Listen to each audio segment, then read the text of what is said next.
এবার পরিবর্তিত হতে যাচ্ছে মার্কিন যুক্তরাষ্ট্রের প্রতিরক্ষা মন্ত্রণালয়ের নাম। যুক্তরাষ্ট্রের প্রেসিডেন্ট ডোনাল্ড ট্রাম্প প্রতিরক্ষা মন্ত্রণালয়ের নাম পরিবর্তন করে যুদ্ধ মন্ত্রণালয় করার সিদ্ধান্ত নিয়েছেন। হোয়াইট হাউসের এক কর্মকর্তার বরাতে জানা গেছে ৫ সেপ্টেম্বর তিনি এ বিষয়ে একটি নির্বাহী আদেশে স্বাক্ষর করতে পারেন।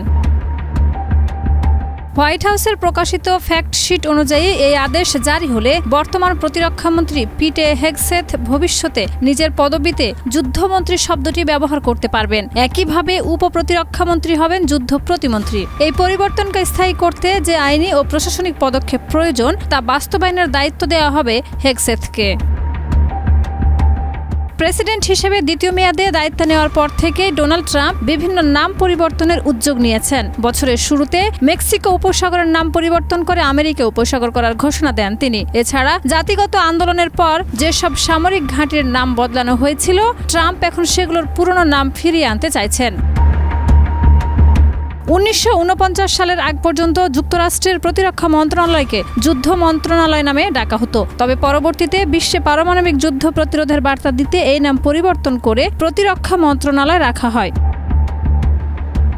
নাম পরিবর্তনের ফলে সরকারের প্রচুর ব্যয় হওয়ার আশঙ্কা রয়েছে। অফিসিয়ালি নথি, সাইনবোর্ড, ইউনিফর্ম সহ বিভিন্ন জায়গায় নতুন নাম বসাতে বড় অঙ্কের অর্থ খরচ হবে।